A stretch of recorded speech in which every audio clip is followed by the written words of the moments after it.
Bon, on va passer à la deuxième partie. Donc là, on va vous parler du travail qui a été fait pendant une année chez les Furets sur la build.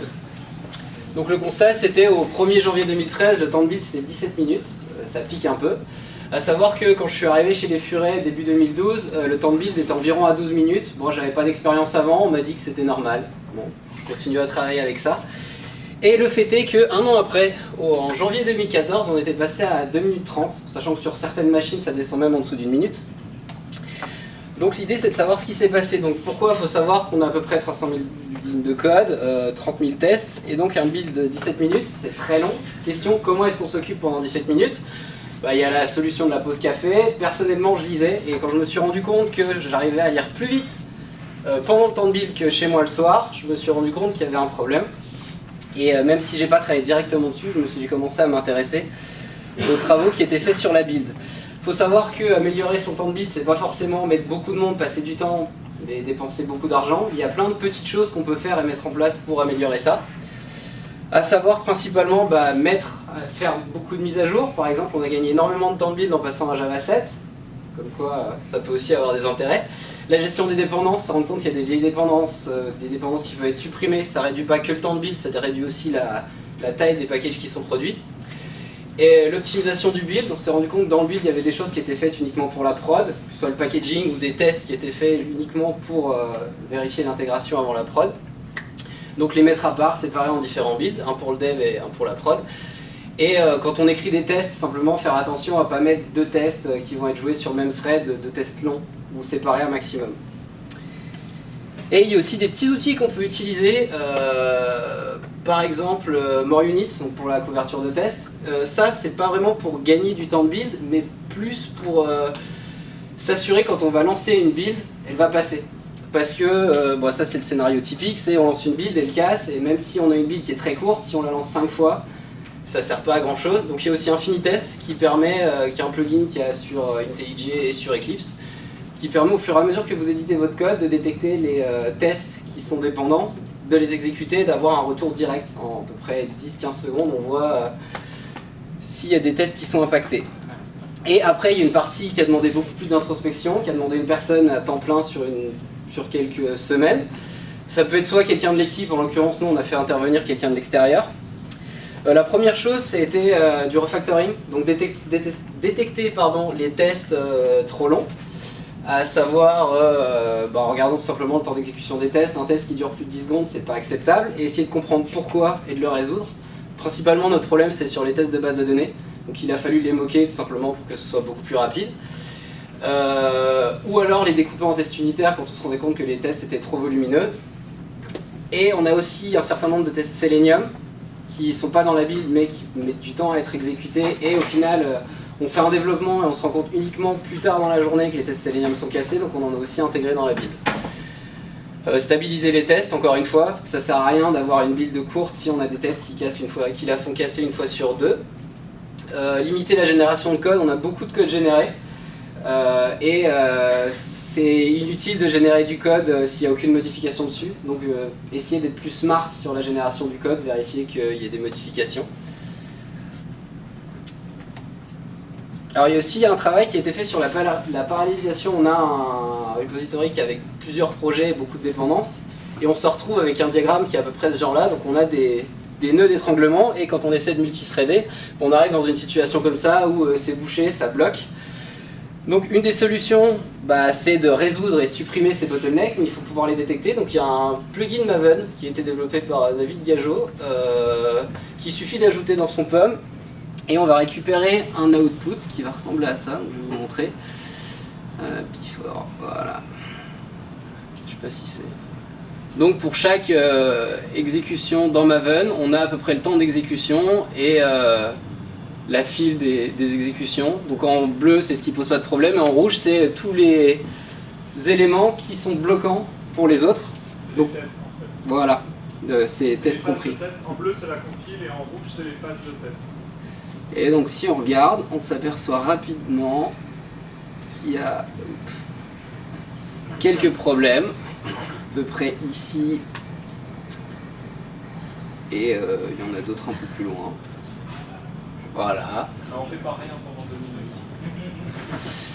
Et le fait est que pour la compilation de l'élément est vraiment importante pour passer à la suite. Par contre, l'exécution des tests, qui est une très grosse partie du temps, est inutile.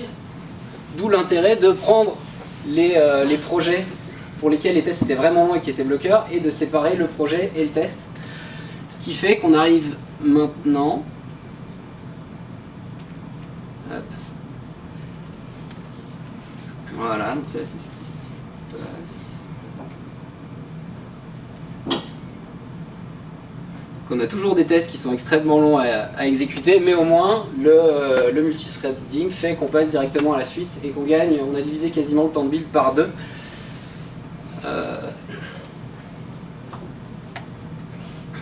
Il y a aussi un travail qui a été fait sur l'intégration continue, donc là on avait deux choix, soit augmenter le nombre d'agents, donc sur TeamCity qui allait faire les builds automatiques, soit augmenter la puissance des agents, à savoir qu'on avait une infrastructure assez légère, on avait uniquement 2 machines, assez light, c'était à peu près 16 Go de RAM, processeur 2,9 GHz, et 2 agents par machine, et la solution qu'on a prise c'était d'acheter une machine supplémentaire qui était pas beaucoup plus puissante, mais avec un processeur plus moderne, et sur lesquels on a déporté 2 agents. Donc à l'heure actuelle on a toujours 4 agents. Ouais, voilà. Et enfin, à la base j'ai fait une formation réseau et on m'a expliqué que 80% des problèmes réseau c'était un problème physique, que ce soit un problème d'interface, de branchement, un problème de câble, quelque chose d'abîmé. Ben, en informatique c'est à peu près la même chose, ça veut dire que le plus gros écart type qu'on a en fait c'est au niveau des machines du développeur. C'est-à-dire qu'on a des gens qui descendent sous la minute quand d'autres personnes peinent à descendre sous 10 minutes. Et en cause, principalement le matériel, ou comment un de nos développeurs s'est rendu compte après 6 mois que son SSD était en fait un disque dur de portable 5600 tours, minutes. Et aussi la version des outils, comme quoi il faut faire très attention à ça, parce que c'est ce qui, mine de rien, c'est ce qui nous a permis d'avoir le gain le plus intéressant, et qui a duré le moins de temps. Au final, ce que ça a apporté à l'équipe, Arnaud en a parlé juste avant, c'est le fait de pouvoir faire des mises en production journalières, enfin beaucoup plus régulières, parce qu'avec un build plus rapide, on a des résultats tout de suite sur est-ce que c'est stable ou pas. Beaucoup plus de branches, ça j'ai pas besoin de donner plus de précision. On avait une nightly build, alors qu'on aime, qu'on n'aime pas, on en avait une, elle durait 40 minutes, et tous les refactoring qu'on a fait l'ont fait tomber à 8 minutes. Donc on peut ce qui nous permet de la jouer à peu près toutes les heures. Et on a une intégration plus efficace puisque les 4 agents qu'on a suffisent pour 20 développeurs. Et c'est vrai que quand on a 17 minutes de build, on peut difficilement dire je vais faire un remote run, attendre 17 minutes et là mon push va peut-être pas passer parce qu'entre temps quelqu'un d'autre aura fait quelque chose. Donc les gens avaient tendance à envoyer leurs modifications et regarder ce qui se passait. Maintenant c'est beaucoup plus simple que ce soit au niveau local, dans une sandbox ou au niveau distant de faire un run avant le commit. Et dans ce qui nous reste à faire, essayer de stabiliser le temps de build pour qu'il diminue, mais surtout qu'il n'augmente pas. On peut rajouter pas mal de tests, donc on est en train de travailler pour pouvoir déployer automatiquement des serveurs pendant la build et jouer les tests Selenium dessus, pour pas avoir à attendre trop longtemps pour avoir un feedback. Et oui, donc supprimer totalement la nightly, puisque 8 minutes on peut se permettre de l'intégrer si on continue le travail et qu'on continue de diminuer le temps de build. Voilà, si vous avez des questions.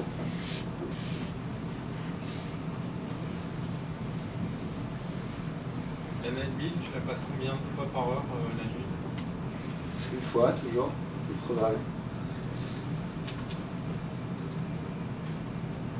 Est-ce qu'on pense encore réduire notre temps de build? Oui, en changeant les machines. Oui, parce que sur les machines qu'on vient d'acheter, donc qui sont toutes récentes, même si c'est pas le plus puissant qu'on peut avoir, on arrive sous la minute. Ce qui est plutôt raisonnable par rapport à ce qu'on faisait avant. Sans les tests. Ouais, avec les tests, on est à 1 minute 15. 300 000 lignes de code et 30 000 tests unitaires, c'est 1 minute 36 sur le poste du dernier développeur. Il n'y a pas le temps d'aller fumer une cigarette. Les tests Selenium, c'est avec les bases de données moquées ou pas? Non. Même là, il y a plein de bases de données, elles sont pas toutes moquées, elles sont très loin d'être moquées encore. Ok.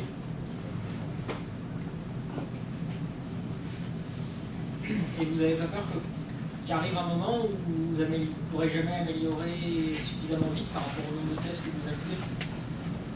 30 000 tests, on va prendre beaucoup plus pour aller sur F.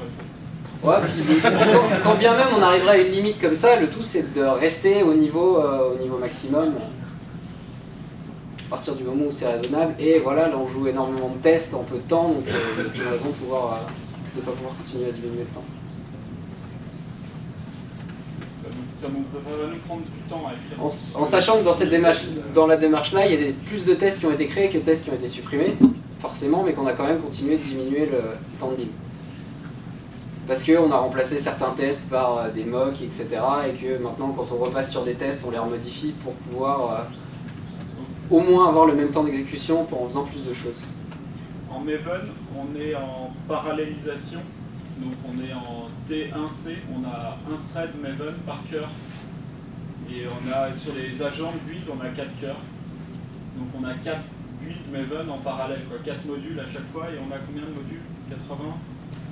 Sur Maven ouais, 80 modules Maven. Donc il y a quand même pas mal de travail à faire. Mais c'est de la parallélisation Maven qui aide quand même beaucoup.